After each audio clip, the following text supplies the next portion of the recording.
Coach Olszewski, head football coach, Augustana University in Sioux, South Dakota.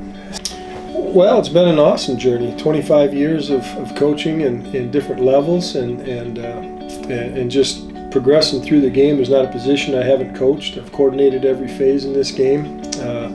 Done it at NAI, D3, D2, Arena League. It's an awesome game, and I love seeing it moving forward. And having young coaches come into the game and develop is a real passion of mine, watching our players play hard. So it's been an awesome journey. The first thing is you got to have an awesome family, and I do. I have a wife. Dina has been with me for 20 years, and as a coach's daughter. Her dad was a baseball coach, Hall of Famer. So she gets it and has been my lifeline in this profession. My 3 children, Jet, Jersey, and JJ, are as great as they can possibly be in the absence of their father a lot of times. We make truly quality and not quantity matter in our family. But why I coach is what you just expressed, developing young men. The football, there's a lot of different platforms that are used, basketball, baseball, you name it, volleyball, whatever kids are going to play. Mine happen to be football, and I think it's the greatest game ever made because it challenges guys in different ways to bring out true grit, and life takes grit and some finish to being successful. And watching a 17, 18-year-old kid come in and face some adversity over their time and watch them leave as a 21, 22-year-old adult prepared for the world is very satisfying. Along the way, making plays and having fun and building relationships and becoming a man, that's all great, and that's why I do what I do. And then the last thing is I'd love to compete. I'm too old to play, but I love watching guys compete. And there's something about putting a plan together and watch it getting executed and watch guys perform at a level and their personal greatness comes out. Because in life, they're going to be expected to do that for their families, for their professions, whatever they choose to do. We're not called to be average. God didn't call us to be average in anything we do. He called us to be excellent. He called us to be uncommon, if you will. And I watch that happen every day. This graduating class of 16 guys, 15 of them got jobs already before they graduated. The other one's kind of slow poking along. He'll get it done. But those are the moments that you get a text 5 years later saying, Coach, I love you, and this is something that's going on in my life. So you live kind of vicariously through them. That's why I coach. Well, first of all, we recruit character. Character matters, and character is who you are when no one's looking. Yeah, that's the best explanation of character I've ever had. I hear integrity, you hear all these words that come with character. When we look at kids, when I have always looked at kids, I've always, now it's easy. You can check their social media. You can see what other kids say about them in the schools when you go in. Hey, do you know Billy? What's Billy like? And some kid that Billy might not have been good to for a couple of years will tell you. Or they'll say, hey, Billy's awesome. He's a great guy. And that means something. The high school coach, what's he going to say about you? Not the AAU coach. What's the high school coach going to say about you? What are your teachers going to say about you? So yeah, absolutely, we recruit character. I use this analogy a lot. My wife's a beautiful woman. I love Dina, and to me, she is the most beautiful woman in the world. What caught my eye on Dina was her initial beauty, physical beauty.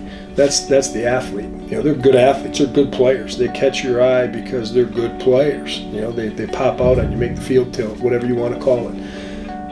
But when you really fall in love with a kid is when you get to know their character and who they are and how they're going to make your team better and what they're going to become, not what they are, but what they will be. That's kind of the deal. And when you watch that kid on film and you're like, he's really going to help us. This kid, I can make him better than he is right now. And then you see the finished product. That's recruiting. That's what we look for, is that raw ability where a kid's just a flat-out playmaker. Yes, jumps, runs, do all that stuff, but can you play football? Last time I checked, you can have an unbelievable 40, but can you play football? Can you tackle a guy in space? Can you catch the ball when it's thrown to you? Can you throw it where it needs to be thrown? Can you understand coaching and play as a teammate? All that stuff goes in our analysis as it goes out. So what we look for is that, along with some intelligent kids. I'm at a place, Augie chose me, but I also chose them, where I can bring in kids. This last class, for instance, was 3.67 GPA, 28 ACT on an average of 26 kids.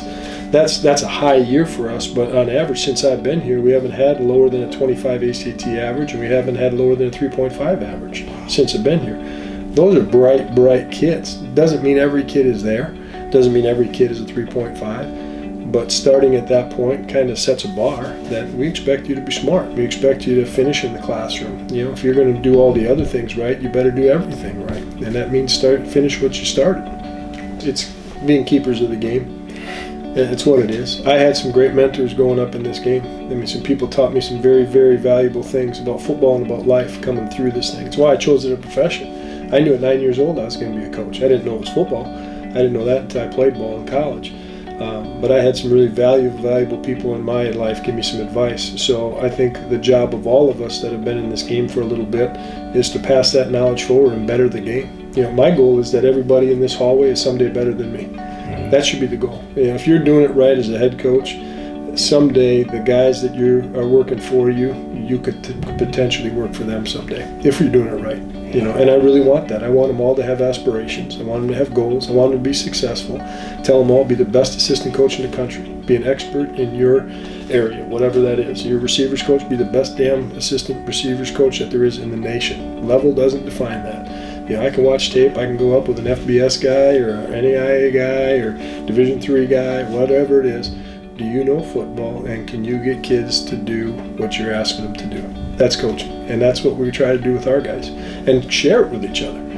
It's not enough for you to be good. Make the guy next to you better. If you got something, man, this game is cyclical.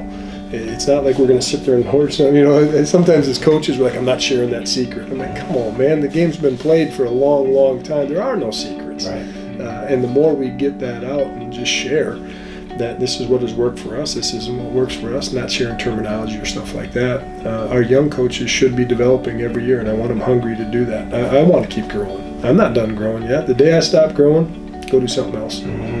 I think drive, competition. They want to be great. I remember when I was coaching out in California at University, we were blessed enough to go watch practice, and I watched Jerry Rice work out. And Jerry Rice came out an hour before rookies or anybody else came out. Took a jugs machine, had an assistant, intern guy, whatever, caught balls, ran routes, was in a full sweat an hour before anybody even came out. He was already at that time a 7-year Pro Bowler, one of the best ever to play the game, and he's out an hour early perfecting his craft. I remember talking to him after that, just going up and saying, Mr. Rice, I'm Jerry. I'm like, oh, so what? That's kind of cool. Okay, but you got skill and I don't. But I remember that conversation and him just saying that, getting to the top is one thing, staying at the top is another, and I want to be the best at what I do. I'm like, well, you are. And that was a great lesson for me, that never be checking your shoulder, you're getting passed on the other side. I think that there's a market there. As I said, my father-in-law was a baseball coach, and I know baseball uses it tremendously, the international market. Football is growing, especially in Europe.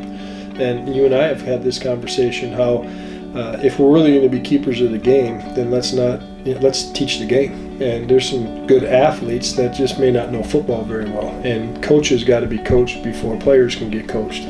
I think there's a real place for that. I think that it should be encouraged, welcomed. And I hope that we can move it forward, because that just increases the recruiting pool. It increases the game, the level of the game. And if there's kids in some part of the world that want to be a football player, just like if they want to have faith, they should be exposed to that and have the opportunity to improve themselves. And I think it starts with coaching. I think if we can get coaches more